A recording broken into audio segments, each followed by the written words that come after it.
Annyeonghaseyo from Korea. Welcome to Next Matjip. Today we're cooking Kimchi Bokkeumbap. Kimchi is kimchi, bokkeumbap means fried, and bap is rice. So Kimchi Bokkeumbap is kimchi fried rice. Let's get going. You don't need to use pork belly if you don't want. You can remove the pork altogether and just go with more of a vegetarian option with just the kimchi.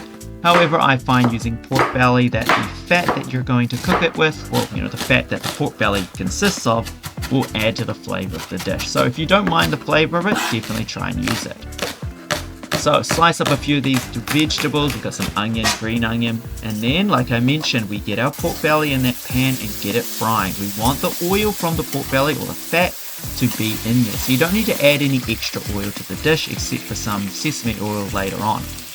Make sure it's nice and crispy. We want a good flavor on the outside of that, and we want some of that pork fat to start to caramelize slightly. Make some room here, because what we're going to do, see all that oil in there, we're going to use it and add in our green onions.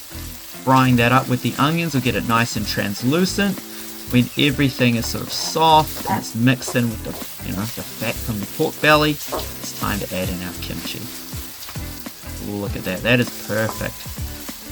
So we don't want anything too crunchy. We want to make sure it's a little bit soft. Get some of that water out of it. Give all of this as good a fry as you can. You don't want it to be too wet, but you also don't want it to be too dry. So there we go. I'm going to let that sit for a couple of minutes like that to get a nice sort of crispy bottom to it. And then, oh yeah, turn it up. Look at that. Perfect. Keep it moving now. So turn up the heat now. We want it to get a little bit hotter now. Add in the rice with a little bit of that sesame oil and keep turning. Keep moving everything around. Break up some of that rice and make sure this is cooked rice. Use rice from the day before, or you can actually buy sort of pre-cooked rice in Korea that works perfectly for fried rice. Keep everything moving. Now you can add the eggs just straight to it, but what I find is that I actually like big pieces of the egg like this in mine, so just give them a quick mix, heat them up, and then add them in. Though you can just put them in if you want and just keep everything mixing. It'll be more than fine. At this point we're almost finished, so it's the best time to taste it to see if we need to add anything. If you think it's a little bit bland, add in some extra salt.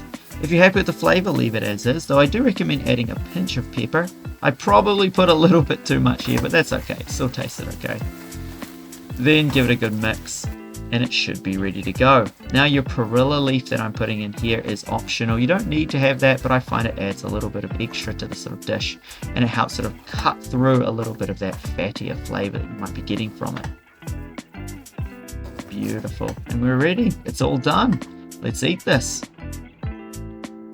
For our garnish, we're going to use a little bit of sesame seed, just a nice bit on top, and some seasoned seaweed lather. And laver, that is just the Kim packets that I had before, the seaweed little sheets. They usually use rice. Slice those up nice and thin and put a little bit on top. Yum.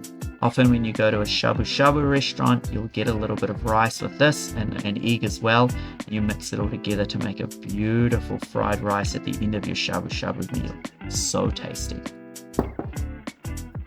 Let's eat. Kimchi pork, perfect.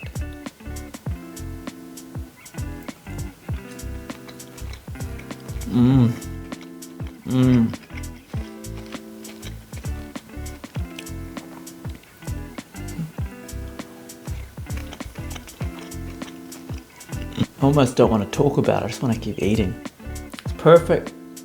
It's got that perfect kimchi flavor, and then you've got that sort of oil from our chamgiram, so it's got that sesame kick to it that really elevates it beyond just like a normal fried rice. So I'm going to eat this, I'm going to mix this up, mix it up, and I'm going to eat it before all these little bits of seaweed start to melt or soften, because I love it when they're crunchy. Thanks for watching, hope you enjoyed the video. As always, subscribe, hit that like button. If you're interested in Korean food, I post a new Korean dish every week.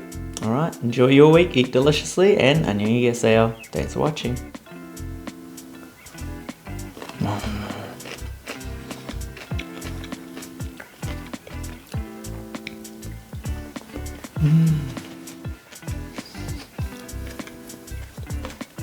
today we're cooking kimchi. What are we cooking? Fried kimchi? Kimchi Bokkeumbap?